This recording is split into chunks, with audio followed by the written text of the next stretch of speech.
Now, if you've been reading the tea leaves here, you're also noticing that this gets down to another fundamental truth, and that Facebook ads do the targeting. There is no benefit to using Facebook ads to audiences to improve your AOV. There's no correlation. There's no correlation between LTV and a custom audience or an interest group or some detailed targeting.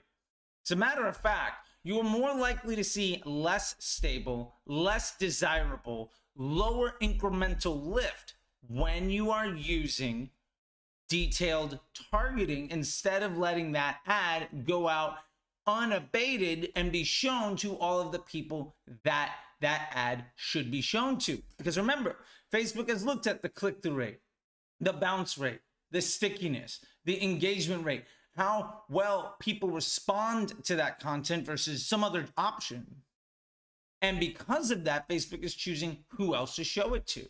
Now, organically, this is the people that are following you, or the people that have liked your page, or the people that are in your group. What are they seeing? We also see very aggressively, and something that TikTok moved forward more aggressively than anyone, taking what YouTube was doing beforehand and push the needle to the 10,000th degree. And Facebook is getting a lot better at it, where you're seeing reels from accounts that you've never seen before. But because of all of the other content you've engaged with, Facebook thinks you might like to see this. And that's why you could have 100 followers and get a reel, get 1 million views. It's not that your 100 followers watched them, all that many times. It's that you were shown to way more people. In the same way that that reach, that view count, that engagement is a meritocracy on the content, the CPMs that you pay with your ads are the exact same type of conversation. If you make content and make ads and produce post IDs that people want to see in their newsfeed, that they engage positively with, that ultimately meets Facebook's business objectives, you are going to see lower and lower CPMs, because the CPM is ultimately a tax on your business relationship with Facebook. And what this really means is every time you pay extra for detailed targeting, because remember, all detailed targeting costs extra. When you pay extra money to restrict and prevent those ads from being shown to everybody that wants to see it, what you're ultimately doing is forcing those ads to be shown to a larger number of people that don't necessarily want to respond positively to it, because you said, out of this 50,000 person or 5 million person audience, I want to make sure that you're showing it with this dollar amount. Now, ultimately, that ad at broad is going to run unrestricted. Every impression that is good for that ad will be delivered, and you are going to win auctions that are far more desirable for your ad account, for your business, ultimately for the bottom line of whatever company that you're running ads for or yourself. And because you're not forcing bad impressions on people, you are allowing Facebook to create better user experiences.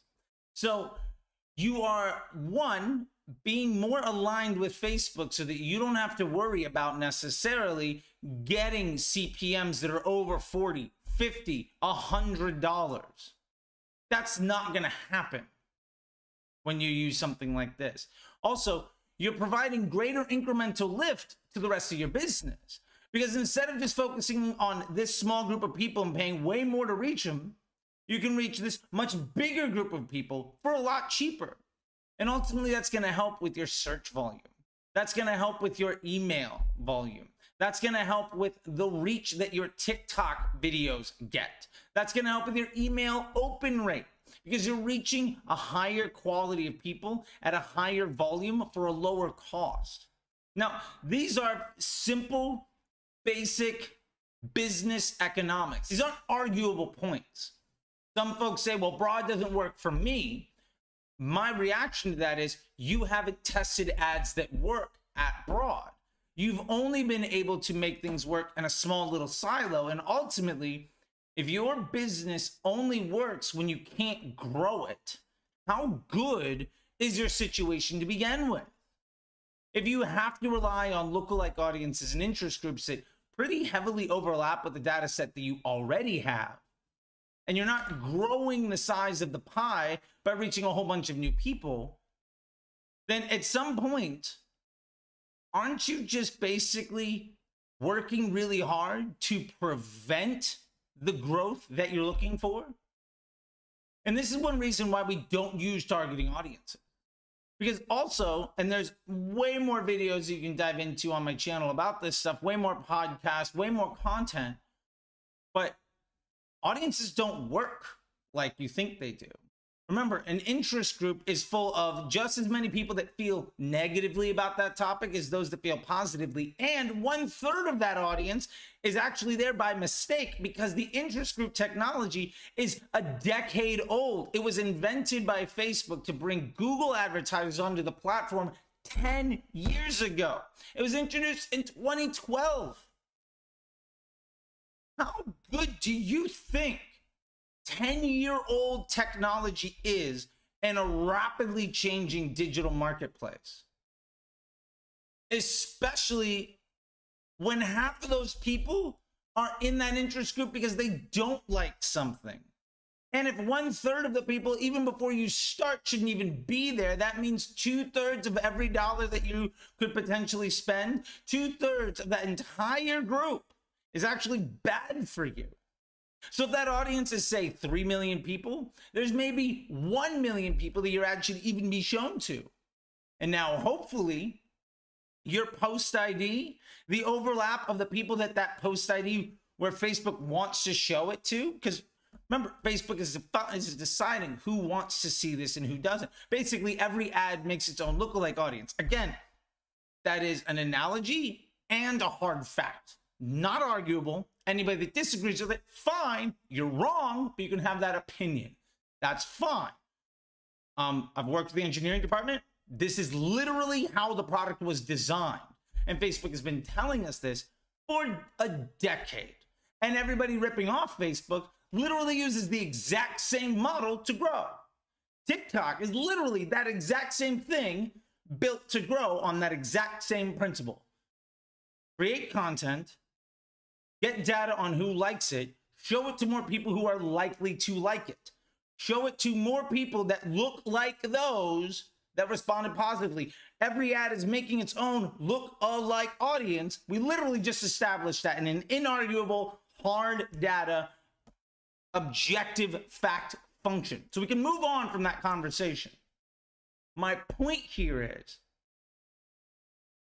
if that available audience that you are using, if the overlap, if the Venn diagram of the ads lookalike audience doesn't have a lot of overlap with that other 1 million people, you are spending a lot of time and effort and investing a lot of impressions to tell Facebook that you don't give a damn about their business model. And your CPMs are going to go up. Now, you're going to get some wins. And look, where there is an overlap is great. And maybe you get really solid performance right away. But is it scalable? Is that somebody that is incremental to your business? Knowing that broad or lookalikes or interest groups, literally every single impression available on Facebook is ultimately still a retargeting impression. Because Facebook has determined that you want to see this content because of other behavior that you've taken. Other websites you've been to, other words that you've used, other content that you've engaged with. Even if it is impression number 1 for your business, that impression is a retargeting ad to somebody else's journey. So with all of that being said, if you are dramatically reducing the scope of who you're allowing that ad to see by eliminating the large majority of the people that are in that ad's own lookalike audience, by restricting it down to just the people in this in the lookalike audience that you've defined, or in the interest group that you've defined, or the retargeting audience that you've defined.